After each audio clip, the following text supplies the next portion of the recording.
Might help if I turn the microphone on. So again, how you guys doing today? Hopefully you guys are doing pretty good.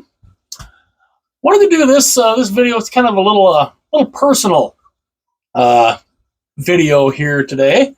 Kind of let you know a few things that have been happening in this lovely life of mine. So I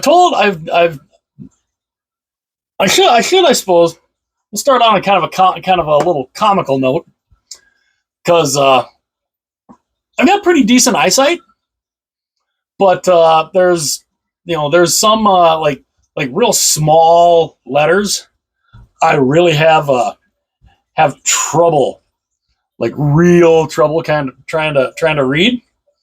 So I got these, and you guys can laugh if you guys want. It's very interesting, as now they're reading glasses. They're strictly reading glasses, which makes everything around, like everything other than words, kind of funky. But yeah, they're my new reading glasses, so I can actually read like real small stuff that normally I'd be like holding it out here, like what the, like how, like makes me be able to read even my phone a lot better. So yeah, these are my new reading glasses. So everybody, you can laugh. That's fine. Go ahead and laugh. I think they look kind of cool. The kid I know, I think the kid saw me in these and was just like, oh, okay. But I don't think they look too bad. Like I said, they're strictly for reading. Now, mind you, when I take them off, I gotta let my eyes readjust. But yeah, my new set of reading glasses. So yeah, I can actually read read like smaller letters and stuff, and the phone, and it's so much clearer. It's amazing. So yeah, everybody can kind of laugh at that. I've got no problem with that. If you guys want to kind of get a good kick out of there's old Larry in glasses. That's okay. The wife went and said, "Hey, now you're an old man," and I'm just like, really? Like, well, okay. I mean, I am nearing 50, which speaking of, as I get closer to that lovely number, like I said, I figured I'd start with a little levity there. But I went and because I started seeing a cardiologist last year after my brother passed away, because my brother was only 52, and we're like, that's like really young, and he just just all of a sudden, out of the blue, he just he went, sat down on the couch and just gone, just sudden cardiac arrest. And I went and started seeing a cardiologist last year. I went and got my first, the first time I'd ever had an echocardiogram done. I went and had that done. Went and had what they call a calcium score done, that is to show clogged arteries or whatever. And I had a calcium score of 0, which was fantastic. That means there was no blockages in any of my arteries, which is still kind of interesting because I like to eat all the wrong foods. Even the wife was like, "How is that possible?" Because I love to eat burgers, pizza, not a lot of veggies that I like. All the quote wrong foods, the fatty foods and all that. I love eating that stuff, and yeah, no clogged arteries, no hint of any clogged arteries. And it was looking like okay, cool. Everything went good and all that. So I went back. I had my yearly echocardiogram done again, and I went, made the appointment, for the follow up and everything. And they then called me and wanted to move the appointment up, which my first thought was, I'm just like, oh, that's not good. So what they wanted to do is they looked at the echocardiogram, and they wanted me to go and do a cardiac MRI, which that's real interesting. I the last time I think I had an MRI done was when I had to have knee surgery. I was in high school, and they were doing it on my legs. But this time they've got me in this big thing. They got stuff that's kind of strapped like to my chest and whatever. And I'm in this tube, and it's like, I mean, it's real tiny. And yeah, I was kind of like, I'm glad I had headphones and music playing, because I was like, yeah, it kind of seemed like very claustrophobic. I mean, I'm not claustrophobic, but boy, that's a small tube. When you're in there for 45 minutes, it's kind of like, okay. I was very glad to get out of there. So they had that done. I go in for the follow up, or no, before the follow up, they had told me that it looked like I had a condition called hypertrophic cardiomyopathy, or HCM for short. And I'm like, what is that? And the nurse practitioner, was telling me a little bit about it, but she hooked me up with the cardiologist where that is his specialty. His patients are patients that have HCM. Now, HCM, hypertrophic cardiomyopathy, for people who are probably wondering what the hell is that, it is a thickening of the heart muscle. So, I guess as you get older, your heart muscle can kind of get thick. And it had me kind of curious, because I was like, okay, so how thick is it? And they were saying it's 15 millimeters thick. And now my first mistake was I went immediately on Google and was looking it up. And it said, oh yeah, if you got 15 millimeters of thickness in your heart, you got a 99.9% chance of just spontaneously dropping dead. And I'm like, oh, that's fantastic. That's just great.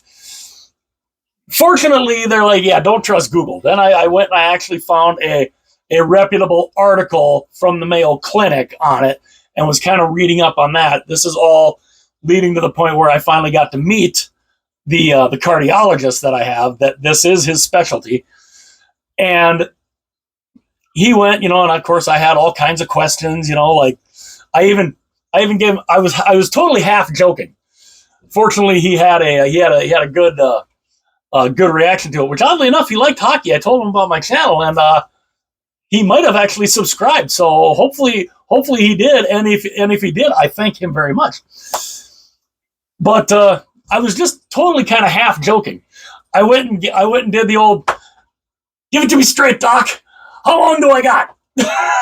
Just totally half joking. And he's like, you've got normal heart rhythm.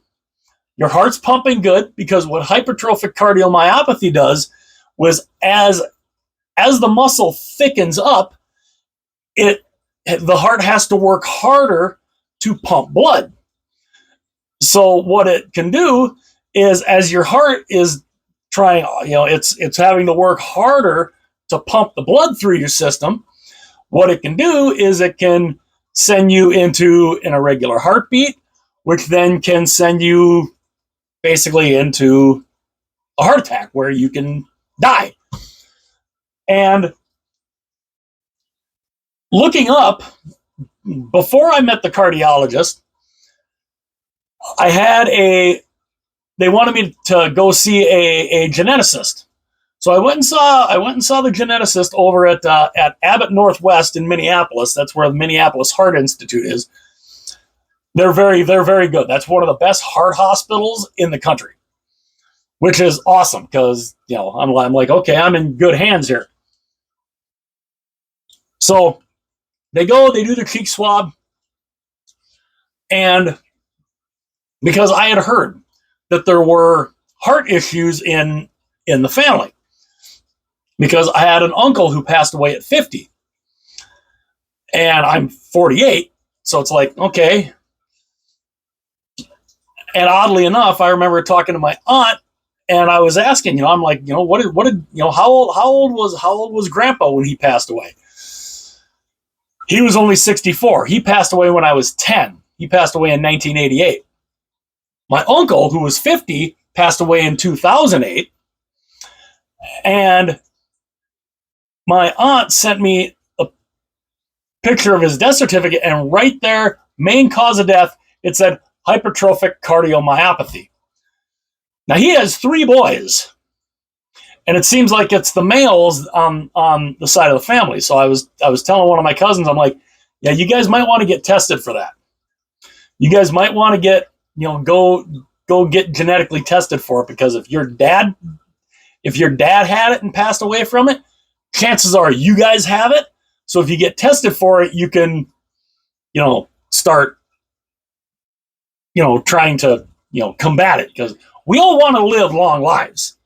We'd like to live in through our 50s and 60s. We want to live long lives. I want to live a good long life here.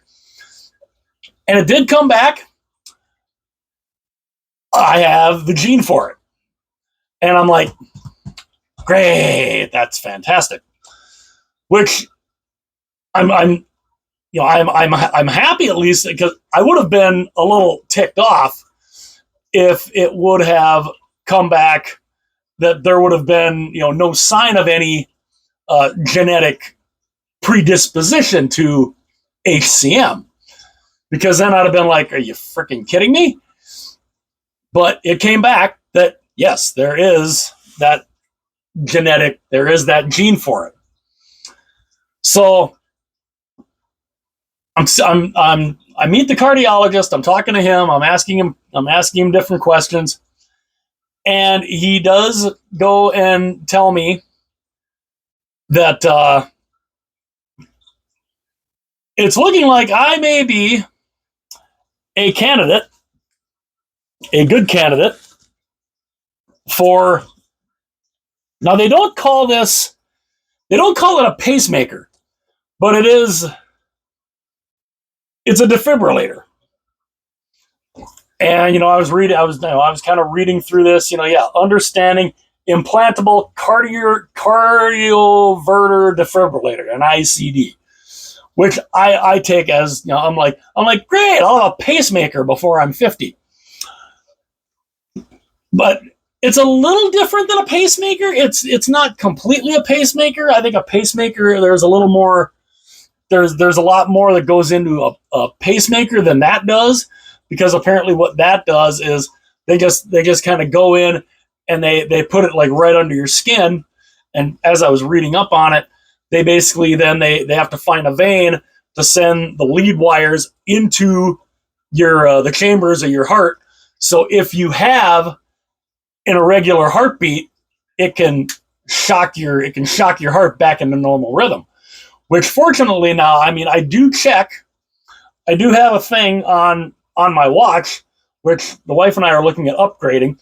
They have a thing called an ECG on here, which you can go and you can touch your finger to the little button there, and I don't know how accurate it is, but it will show, the heart rhythm of your heart. And I've had normal rhythm. I remember he was showing me the echocardiogram from 2024 and the one from 2025. I had this 15 millimeter thickness in 2024 and nobody told me. I was a little ticked at that. I was like, so I had this in 24. Why the hell did nobody tell me this? And he's like, nobody told you it? I was like, no. I was like, I had no idea. And he's like, oh yeah. He's like, yeah, you've had this since 2024 when this was there. He said, the good thing is the thickness, it hasn't increased. It has not gotten any more. Obviously, it won't get less. I did ask him, so is there a good chance at some point you're going to have to crack my chest open and basically freaking do a clean out of that? Or how does that work? And he's like, no, I don't see us having to do that. But a defibrillator, it's looking like I'm going to be, I'm gonna, I don't like that prospect. I don't like the prospect of having to do that, but I'll go that route. I'll go that route just because, yeah, I don't want to hit 50 years old and just all of a sudden, drop dead.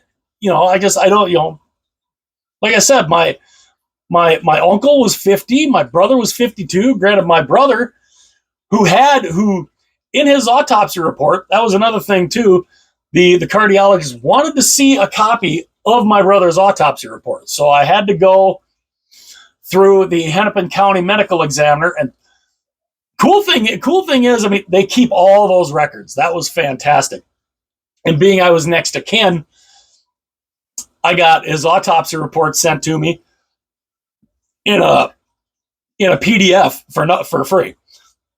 Very interesting reading an autopsy report, because I remember as Dr. Harris, my cardiologist, I went and said, I'm like, can you translate these words into English? Because some of these words are just like, what? Like 20-letter words, and it's all these medical. I'm like, in English, please, because I'm just like, for the layman here, what the hell what do these words mean? And he basically was like, yeah, it means this or whatever. Now, granted, my brother, from the autopsy report, it said right on the thing, atherosclerotic coronary disease. I'm probably totally butchering that first word, but he basically had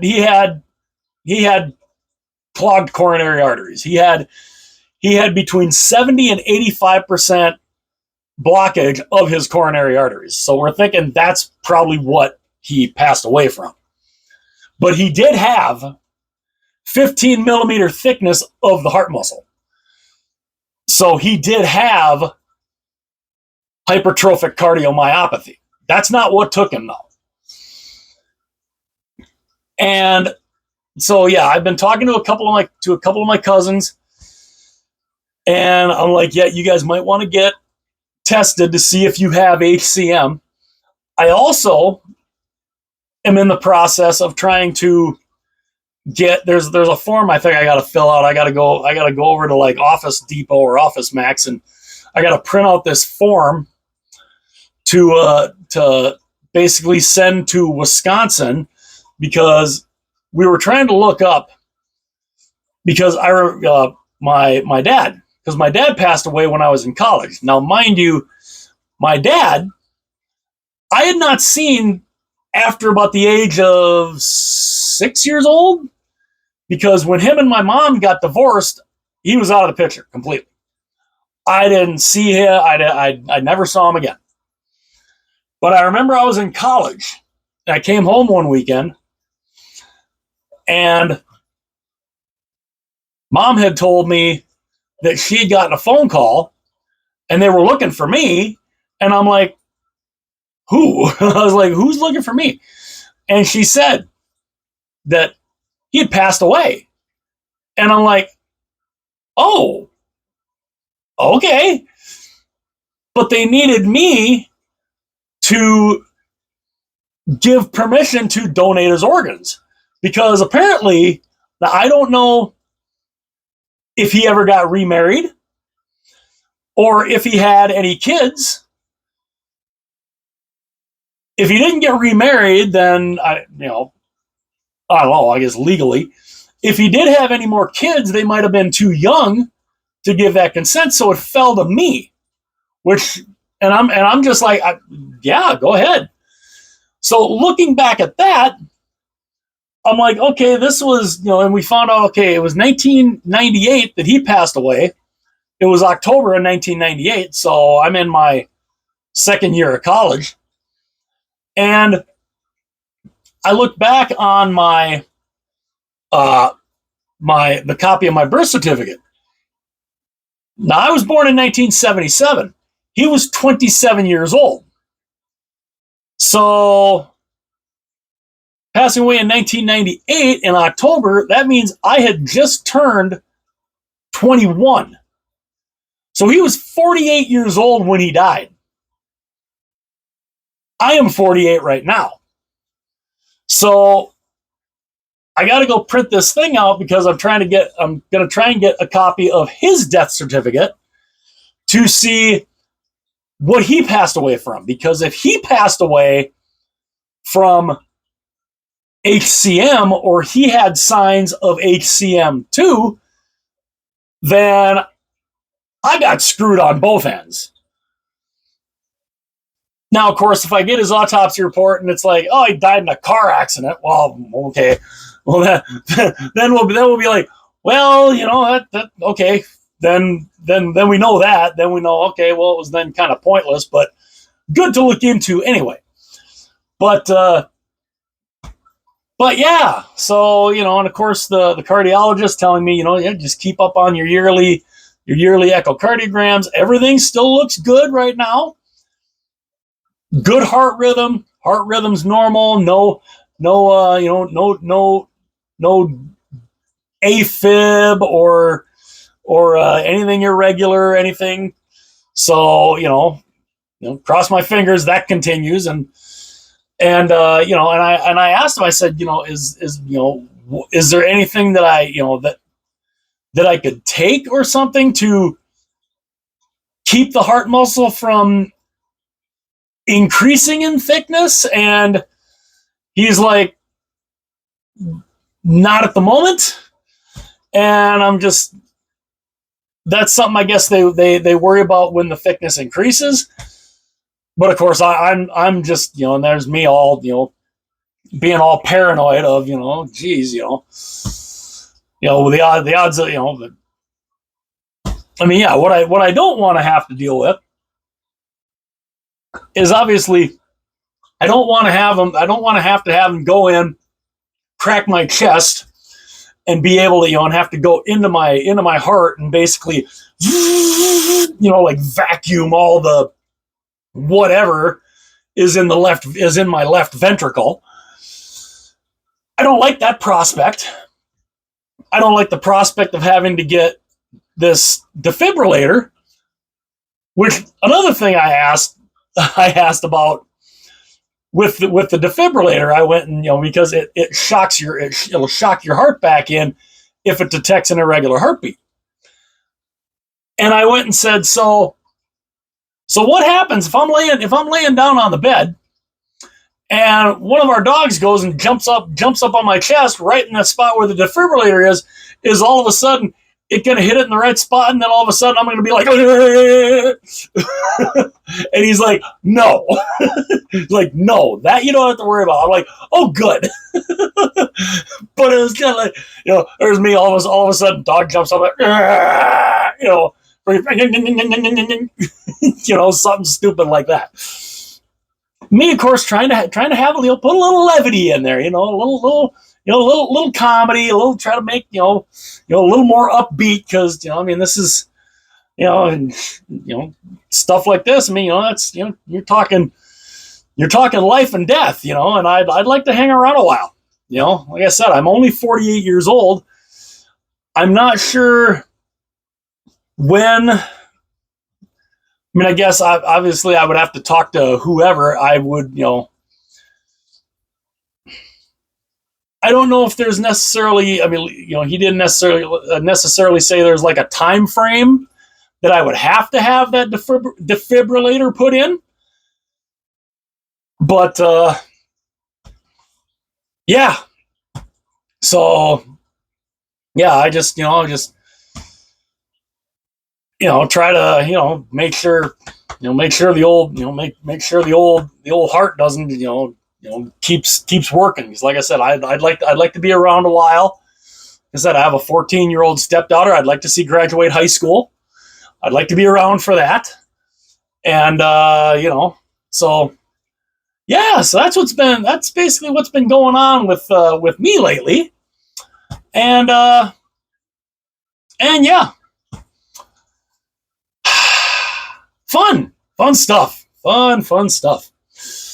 But yeah. So if you guys, if especially when you get to a certain age, you know, go to go see a cardiologist. Go get your echocardiogram. Go get an echocardiogram done. Keep up on that. And especially if you're in like my age range, keep up on that. And if your heart does show signs of HCM, hypertrophic cardiomyopathy, which the echocardiogram, the ultrasound of your heart will show that. Then they'll probably want to do a little more in-depth stuff in there. Probably give you an MRI and all that stuff. But keep on your heart health. That's kind of the whole. That's kind of my whole thing here is just keep up on your heart health. Try to keep your heart as healthy as possible. You've got a cardiologist, make sure you see them. Try to see them every year. Keep up on the echocardiograms. As obviously ask questions. And yeah, because again, the heart in your body is like the engine in your car. The engine in your car blows up. Well, your car's dead. All of a sudden, your heart goes. So do you. So yeah, keep up on that stuff. Especially, if there's anybody, if you've got, and especially if you have family that has heart issues, if you do have family members that have either passed away or are dealing with heart issues, get yourself checked out. Go get tested. Go get a genetic test. That's a real easy thing to do. You can go and you can go to whatever heart hospital might be in your area or whatever. They'll just do a couple of cheek swabs. They'll send it in. A couple weeks later, it'll probably come back whether or not you have a genetic component or not to hypertrophic cardiomyopathy. But yeah, if you've got a family history of heart issues, get it looked at, get a genetic test, find out, and just try to keep up on your heart health as best as you can, because it's kind of very important. It is definitely very, very important to keep up on that, because like I said, that goes, so do you. And I don't want to go anywhere. I don't want to go anywhere yet. I feel I've got a lot of things I would still like to do in life, like continuing to talk to you people and everybody on the internet, especially about especially when it comes to hockey. I love talking about that. This is just a little kind of a little personal thing to just kind of throw out there that yeah, I've got a nice genetic heart condition that I'm gonna do my damnedest to make sure that that doesn't take me down anytime soon. So, and yeah, if that means I've got to get a implantable defibrillator put in my chest, well then, so be it. But yeah, so keep up on that. Keep up on your health. Keep up on your health. Keep up, especially on your heart health. Keep up on that. Go see the cardiologist every year. Whatever you got to do to make sure that your ticker keeps ticking, go do it. So that will do it for me, as I've drawn on for a half hour now talking about my lovely health history here that I've realized that I've had over the last month or so. But yeah, so keep up on that, and yeah, let me know in the comments. Do you guys have any family history of heart issues? Do any of you guys have a cardiologist you go see? Let me know everything in the comments section, and yeah, just keep up on the heart health, because we all want to be here. We all want to live good, long lives. 50 years old is way too young. 60 years old is way too young to be passing away from heart issues. Hell, even 70 to me is a little too young to be, passing away. I mean, we want to be able to live into our 80s and, maybe even our 90s. That'd be, good, long lives. That's what we all want. So keep up on the heart, on your heart health, because I certainly will be. And let me know in the comments. Like, comment, subscribe, share this video too. And I will see you guys later.